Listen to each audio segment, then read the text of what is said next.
Alright people, this is my video of my charge through the field during the final laps of the Season 8 RRL race at Charlotte.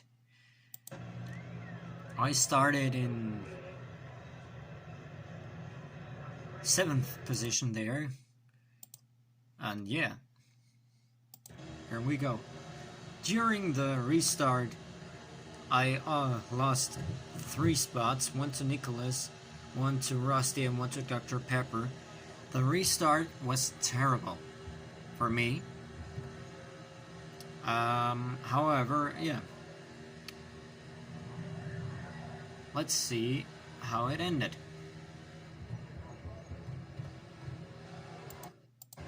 Alright, here is a moment where I could have called the caution, and I said no.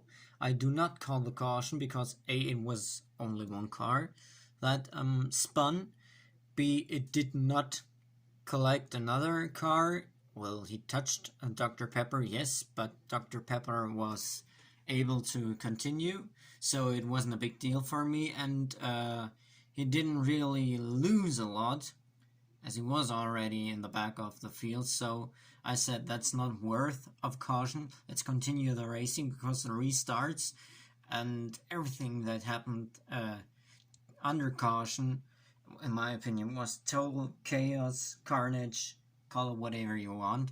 So I said, okay, we can stay green there. That will not affect the race that much or that bad, if you can say that. And because of the mistake that Dr. Pepper made, I gained another spot. So I went from 9th to now 7th. Now I'm basically back in my old position. Now I gained a far better momentum through the corner and out of the corner because of the traffic that was ahead of me. And here, this is how I overtook my teammate. I literally pulled out of a slipstream in the very last second where it was possible, braked late and as hard as I could, and overtook him fair and square. And then the next spot I gained was on Swaney. There was a bit of bumping there. In that moment I thought, come on, let's go through the inside there. But I decided different because neither of you would have been able to see me or react. And that's why I said, come on, let's go to the outside. I think we've got enough momentum, we carry enough momentum to at least overtake one of the two. So I did win to the outside and overtook Nicholas then. And yeah.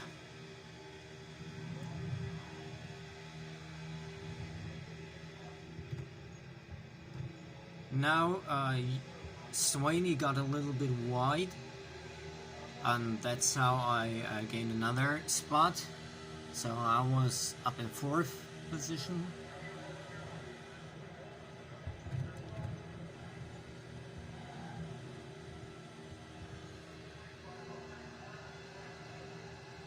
And here it gets tricky.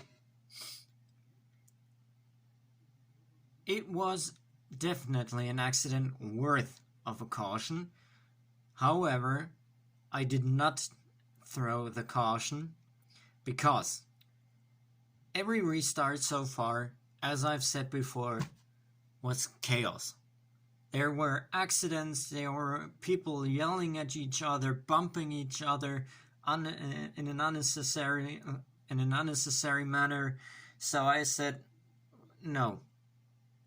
And still, it was only one car that went off, and it did not affect the others because he went to the inside wall, which means he was beyond the wide line there. So racing was still possible, though there was a wreck, at least from what I saw in my camera here. Could I have decided differently? Yes, but obviously I did not.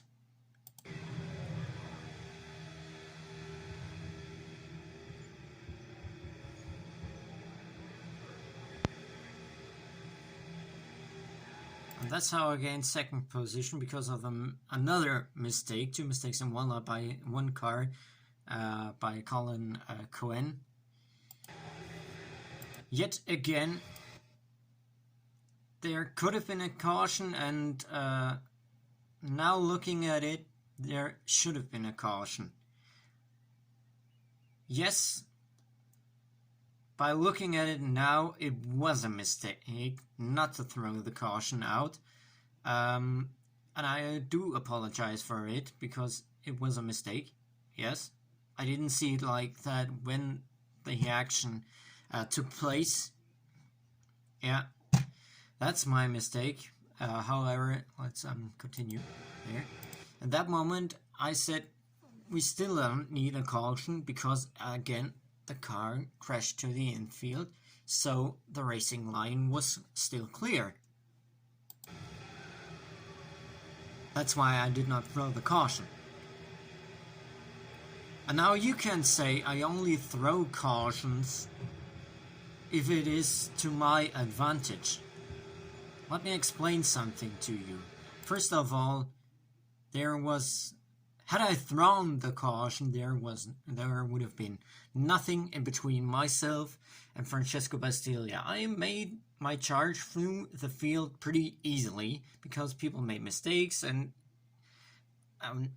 whatever happened, I would have been right on his butt. And I don't say it's 100% sure, but it would be very likely that Francesco would have lost his win to me. So, in the end, I can basically say not waving the caution was actually a disadvantage. And throwing the caution here would have been a huge advantage to me.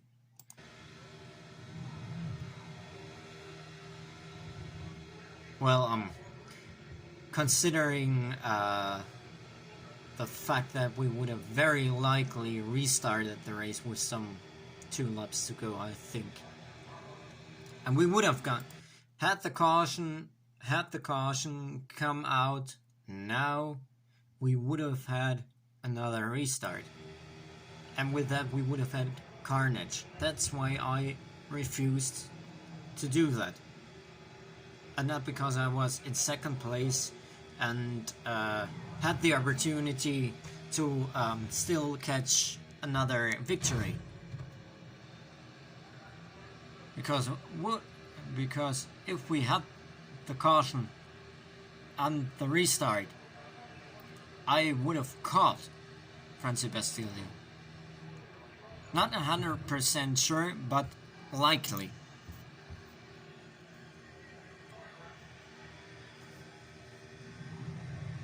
Alright, and now we are in the closing laps. I think it's something around 4 or 5 to go. And that moment I thought, come on, I'm only in a duel with Francesco.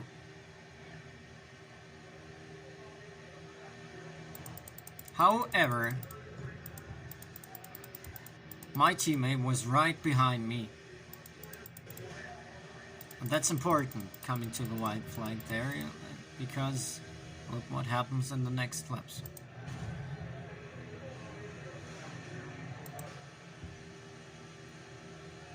Okay, I ran a little bit too cautious into the corner here.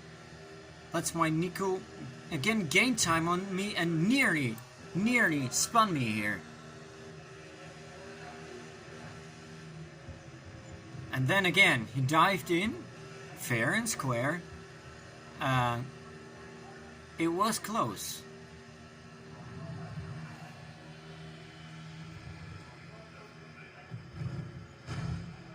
And then you can already see there that Francesco is nervous and Nico is trying everything to get me, so it was not easy.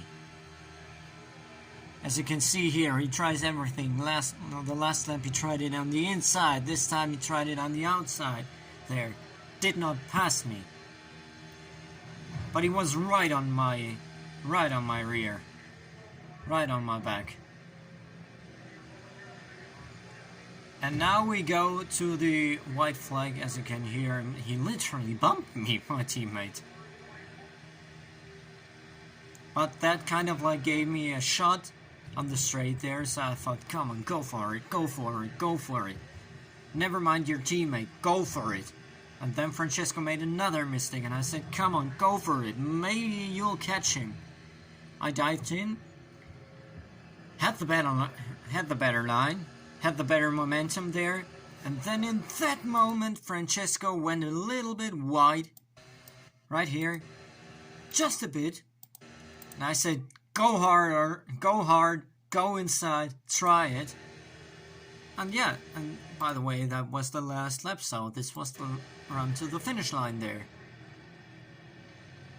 I must admit, I enjoyed the racing, basically. Especially the last laps, they were cool. However, some people were not really happy with my decisions.